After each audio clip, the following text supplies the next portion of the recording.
So did you finally call Mama? I did. She was laughing the whole time. It is the last Saturday of the month.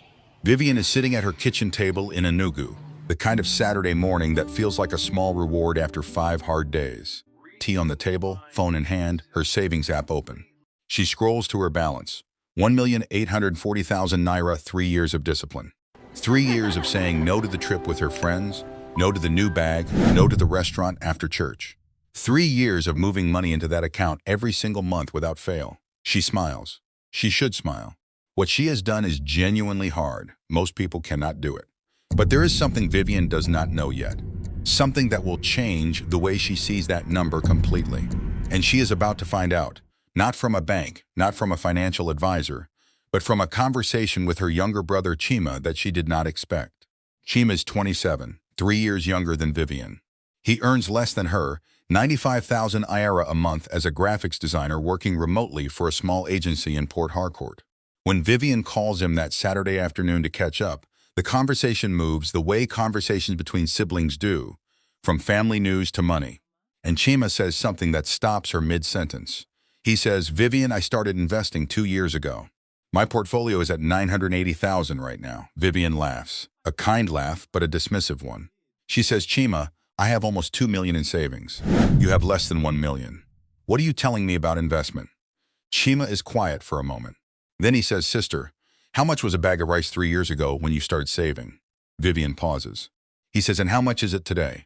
The line goes quiet, because Vivian knows exactly how much rice costs. She bought it just last week, and the number is not the same as 3 years ago, not even close. Here is what Chima explained to his sister that afternoon.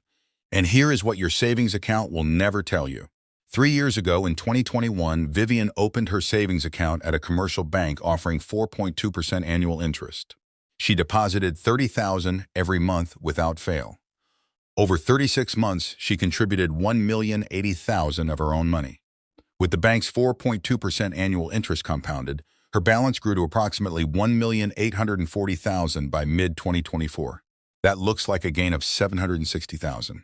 But Nigeria's inflation rate averaged 24% annually across that same 3-year period, which means that 1,840,000 sitting in her account today can only buy what approximately 960,000 could buy in 2021. Pay attention to that. Vivian saved for 3 years with perfect discipline. And in real terms, in actual purchasing power, she lost money. Her account grew. Her wealth shrank. The bank paid her 4.2%, inflation charged her 24%. The net result is a quiet, invisible, completely legal loss of approximately 880,000 naira in purchasing power across 3 years of perfect saving behavior. Nobody sent her a notification for that. Nobody at the bank called to say, "Vivian, your discipline is admirable, but your strategy is costing you." The money sat there looking safe while inflation walked past it every single day, quietly picking its pockets. As they say, keeping your money still in a moving world is the same as moving backward. Now let us look at Chima. 2 years ago in 2022, Chima put 25,000 naira every month into a mutual fund, specifically a Nigerian equity fund averaging 22% annual returns across that period. He contributed a total of 600,000 naira of his own money over 24 months. By mid-2024, his portfolio had grown to approximately 980,000. That is a real gain of 380,000 on a 600,000 contribution in just 2 years. More importantly, his returns of 22% annually came within 2% of Nigeria's 24% inflation rate, meaning while he did not fully beat inflation, he lost almost nothing in real purchasing power. Vivian's savings account at 4.2% lost nearly 20% in real value every single year. Vivian saved more. Vivian earned more. Vivian had more zeros in her account. And Chima, the younger one, the one who earns less, built more real wealth in 2 years than she did in 3. Not because he is smarter, not because he is luckier, because his money was moving. Hers was standing still. So what is the smart financial decision this story is really teaching? It is this: saving and investing are not the same thing. And in Nigeria's high inflation environment, treating them as the same thing is one of the most expensive financial mistakes you can make. Saving is protection. It keeps your money safe from yourself, from impulse spending, from the cousin who always needs something, from the slow erosion of lifestyle. Investing is growth. It keeps your money safe from inflation, From the invisible tax that no government announces but every Nigerian pays every single day. You need both.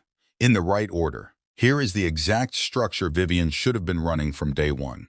Keep 3 months of expenses, roughly $360,000 at her income level, in a high-yield money market fund, not a savings account. A money market fund with Stanbic IBTC ARM or Cowrywise currently yields between 18% and 22% annually. That is your emergency buffer. It is liquid, it is accessible, and it is growing instead of shrinking. Every Naira above that 3-month buffer, move it into a Nigerian equity mutual fund or an FGN bond. Not all at once. Monthly, automatically, by standing order.